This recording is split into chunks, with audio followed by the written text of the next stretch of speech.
چاہتا ہوں کہ آج آپ جو ہندوستان میں حالات ہیں وہ آج پاکستان میں دیکھ رہے ہوتے، لیکن جس طرح کی جو ہم دیکھ رہے ہیں ٹرینڈ اوپر جا رہی ہے، جس طرح کا یہ جو تیزی سے بڑھ رہا ہے کرونا کے کیسز، تو میں آج صرف آپ سے اپیل کرنا چاہتا ہوں کہ آپ برائے مہربانی کر کے یہ جو ایس او پیز ہیں، یہ جو ہم بار بار کہتے ہیں اور اب لوگ اس کے اوپر کوئی توجہ ہی نہیں دیتے، یہ جو ماسک ہے سب سے پہلے تو اس کو اگر آپ پہنیں گے آدھا آپ کا مسئلہ یہاں حل ہو جاتا ہے. اور اگر آپ سب یہ اب سے لے کے عید تک اگر ایس او پیز کے اوپر چلیں گے تو ہمیں وہ قدم نہ اٹھانے پڑیں جو بدقسمتی سے اس وقت ہندوستان میں ان کو اٹھانے پڑ رہے ہیں، یعنی کہ شہروں کا لاک ڈاؤن کرنا پڑے گا. اگر ہمارے بھی وہی حالات ہو گئے جو ہندوستان کے ہیں تو اس کرونا کو روکنے کے لیے ہمیں پھر بند کرنے پڑیں گے شہر، اور ہم وہ نہیں چاہتے، کیونکہ دنیا کا تجربہ یہ ہے کہ جب آپ لاک ڈاؤن کرتے ہیں تو جو سب سے کمزور اور غریب طبقہ ہے وہ پس جاتا ہے. تو اس لیے مجھے تو آج کہہ رہے ہیں لوگ کہ لاک ڈاؤن کر دو، لیکن ہم اس لیے نہیں کر رہے کیونکہ بار بار میں کہتا ہوں کہ جو بیچارے دہاڑی دار ہیں، جو مزدور ہیں، جو بیچارہ طبقہ کماتا ہے تو بچے کھاتے ہیں، وہ سب سے پہلے متاثر ہوگا. اس لیے ہم ابھی رکے ہوئے ہیں، لیکن کتنی دیر ہم یہ روک سکتے ہیں لاک ڈاؤن سے آپ کے اوپر ڈپینڈ کرتا ہے. اگر آپ آج سے احتیاط کریں جس طرح 1 سال پہلے آپ نے کی تھی. 1 سال پہلے جب پچھلی رمضان آئی، واحد ملک تھا پاکستان جس نے مسجدوں کو بند نہیں کیا. لیکن مجھے بڑا فخر تھا کہ جس طرح ہمارے علماء نے، جس طرح انہوں نے لوگوں کو بتایا، جس طرح امام مسجد نے لوگوں کو ایس او پیز پہ فالو کروایا، پاکستان بچ گیا. ہمیں کوئی مسجدوں سے کرونا پھیلا نہیں. اسی طرح آج اگر آپ اسی طرح احتیاط کریں، اور مجھے افسوس سے کہنا پڑتا ہے کوئی احتیاط اس وقت نہیں کر رہا، کوئی ایس او پیز کے اوپر نہیں چل رہا، بہت کم لوگ چل رہے ہیں. اس سے بہت بڑے خطرے کا اب ہمیں سامنا کرنا پڑ رہا ہے. اسی طرح اگر ہم نے احتیاط نہ کی ہمیں لاک ڈاؤن کرنا پڑے گا.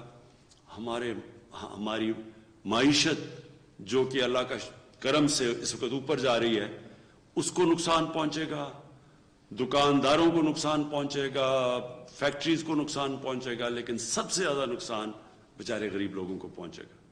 تو میں یہاں ہمارے جو این سی او سی میں اسد عمر جو ہر روز اس کو مانیٹر کرتے ہیں، ڈاکٹر فیصل ہیں جو کہ میڈیکل اوپینین دیتے ہیں، میں چاہوں گا کہ ان سے یہ آپ سے مختصر بات کریں اور آپ کو سمجھائیں کہ ہم کدھر کھڑے ہیں، ہمیں کیا کرنا چاہیے، اور اگر ہم نے احتیاط نہ کی تو یہ ملک کدھر جائے گا.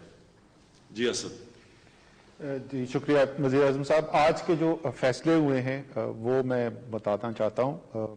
سب سے پہلا فیصلہ تو جیسے وزیر اعظم صاحب نے بتایا کہ کیونکہ آگے خدشہ نظر آ رہا ہے کہ بدقسمتی سے ہو سکتا ہے کہ ایسی صورتحال پیدا ہو کہ جس کے اندر ہمیں شہر کا بھی لاک ڈاؤن کرنا پڑے، تو این سی او سی کو ہدایات دی گئی ہیں کہ اگلے چند دنوں کے اندر صوبوں کے ساتھ مل کے پورا اس کے اوپر ایک پلان بنایا جائے اور کس طریقے سے یہ کام کرنا ہے، اور جو لوگوں کو اس سے مشکلات پیدا ہو سکتی ہیں اس سے بچانے کے لیے کیا اقدامات کرنے کی ضرورت ہے. دوسرا فیصلہ یہ کیا گیا جی کہ تمام وہ اضلاع جہاں پر 5% سے زیادہ اس وقت پازیٹیوٹی ہے وہاں پہ سکولز بند کر دیے جائیں گے، بشمول 9ویں سے 12ویں کلاس جو ہے ان کی کلاسز بھی جو ہیں یہ عید تک بند ہو جائیں گی. جو اس وقت بازار ہمارے کھلتے ہیں 6 بجے تک کا بازار کھلے ہوں گے. اس کے بعد جو ہے صرف وہ چیزیں جن کو یہ سمجھا جائے گا کہ وہ ضروری چیزیں ہیں اور جو اسینشلز جن کو کہا جاتا ہے ان کا کاروبار الاؤ ہوگا، اور اس کی باقاعدہ ایک فہرست دے دی جائے گی، ایشو کر دی جائے گی، جس کے اندر وہ کون سے کاروبار ہیں جو کھولے جا سکتے ہیں اس کی لسٹ ہوگی. انڈور ڈائننگ کے اوپر پہلے سے پابندی تھی، اب عید تک جو ہے وہ آؤٹ ڈور ڈائننگ کے اوپر بھی پابندی لگائی جا رہی ہے، اور ٹیک اویز الاؤڈ ہوں گے، یعنی گھر ڈیلیوری کرنی ہے یا وہاں سے آ کے کوئی کھانا لے جانا چاہتا ہے اس کی اجازت ہوگی، لیکن وہاں پر بیٹھ کر کھانے کے اوپر پابندی لگ رہی ہے رمضان کے لیے.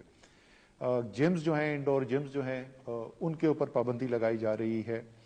ऑफिस टाइमिंग्स जो हैं उनको 2 बजे तक महदूद किया जा रहा है, क्योंकि 6 बजे तक बाजार खुले होंगे तो हम चाहते हैं कि बीच में इतना टाइम हो लोगों के पास कि उन्होंने जो शॉपिंग करनी है बशमूल ईद की शॉपिंग, ये मैं ख़ास तौर पे दरख्वास्त करना चाहता हूँ जितने लोग हैं मर्द हजरात और ख़ास तौर पे ख़वातीन के साथ, कि ईद के लिए जो भी आप शॉपिंग करना चाहती हैं वो ज़रूर करें, लेकिन दिन के वक्त करें। शाम को अफ्तार के बाद बाजार नहीं खुले होंगे तो दिन के वक्त शॉपिंग करें और ज़रूर करें, ईद की ज़रूर तैयारी करें, उसमें कोई हर्ज नहीं है। और दूसरी इसमें ये रिक्वेस्ट होगी कि आखिरी 3 दिन और 5 दिन का ना इंतज़ार करें, ये जैसे ही अब से आप शॉपिंग शुरू कर दें, क्योंकि जैसे वज़ीर आज़म ने ये कहा कि खदशा ये है कि अगर ज़्यादा आगे बीमारी पड़ती है तो हो सकता है लॉकडाउन भी हो जाए, तो उससे पहले ही आप जो है आराम आराम से शॉपिंग करते रहें ताकि आपको परेशानी ना हो।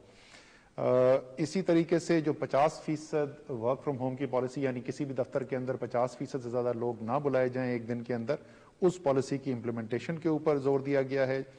बाहर से जो आ रहे हैं, इस वक्त आप देख रहे हैं कि दुनिया के अंदर मुख्तलिफ वेरिएंट इस वक्त फैलते चले जा रहे हैं, और उसके अलावा भी पाकिस्तान के अंदर जो है क्योंकि वबा का फैलाव बहुत ज़्यादा हो गया है, तो हिदायत दी गई हैं कि अगले 1-2 दिन के अंदर एक तफसीली पॉलिसी बनाई जाए जिसके अंदर जो लोग बाहर से आ रहे हैं उसकी तादाद में भी कमी लाई जा सके, और इसके साथ साथ जो यहाँ पे आएंगे लोग उनकी टेस्टिंग का और उनकी क्वारंटीन का जो निज़ाम जो है वो भी एक मजबूत निज़ाम बनाया जाए, ताकि वहाँ से बाहर से वबा के आने की वजह से खदशा ना पैदा हो। इसी के साथ आखिरी चीज़ जिसके ऊपर हिदायत दी गई हैं वो ये है कि हमारा ऑक्सीजन जो सप्लाई है, हमारे जो लोग मरीज़ जो हैं, जो क्रिटिकल केयर के पेशेंट्स होते हैं, जो ज़रा ज़्यादा संजीदा जिनको बीमारी हो जाती है, उनको ऑक्सीजन लगानी पड़ती है। और इस वक्त सूरत हाल ये पैदा हो गई है कि मुल्क की पूरी पैदावारी सलाहियत जो है ऑक्सीजन की, हम उसके 90% के ऊपर जा चुके हैं, और उसके अंदर से तकरीबन 80% जो इस वक्त ऑक्सीजन है वो इस्तेमाल हो रही है। 75 से 80% सेहत के लिए, और कोरोना एक बहुत बड़ा हिस्सा है उसके लिए। तो ऑक्सीजन की सप्लाई को और मजीद कैसे बेहतर किया जा सकता है जल्द अज जल्द, और बाहर से भी अगर हमें दरामद करनी पड़े तो ऑक्सीजन का इंतजाम बेहतर किया जाए। ये तमाम आज फैसले किए गए हैं, और हमारी उम्मीद यही है कि जैसे वज़ीर आज़म साहब ने अभी आपके साथ आपको भी अपील की है, इन हिदायत के ऊपर अगर अमल दरामद करेंगे तो इंशाअल्लाह ताला रमज़ान में हमारी इबादत जो है वो भी जारी रहेगी और ईद भी हम मना सकेंगे। अगर हम ये नहीं करेंगे तो फिर इन दोनों चीज़ों के अंदर हमें आगे मुश्किल आ सकती है। अब फैसल, आप ज़रा सा थोड़ा सा तफसील बता दो कि इस वक्त सूरत हाल हस्पतालों में है क्या? बहुत शुक्रिया जी। ज़्यादातर जो अहम फैसले हैं वो आपको बता दिए गए, लेकिन कुछ इसकी बैकग्राउंड और जो पस मंज़र है वो जानना ज़रूरी है। आपको याद होगा कि गुज़िश्ता साल गर्मियों में जब पहली लहर आई तो इंतहाई शदीद दबाव पड़ा हेल्थ सिस्टम के ऊपर। बहुत सारे लोग इंटेंसिव केयर में और ऑक्सीजन के ऊपर दाखिल हुए, और उनकी तादाद तकरीबन 3,500 के करीब, मैक्सिमम के करीब चली। ये मैं आपको बताता चलूँ कि इस वक्त जो आज की ये जो फिगर है ये 4,600 से ऊपर है।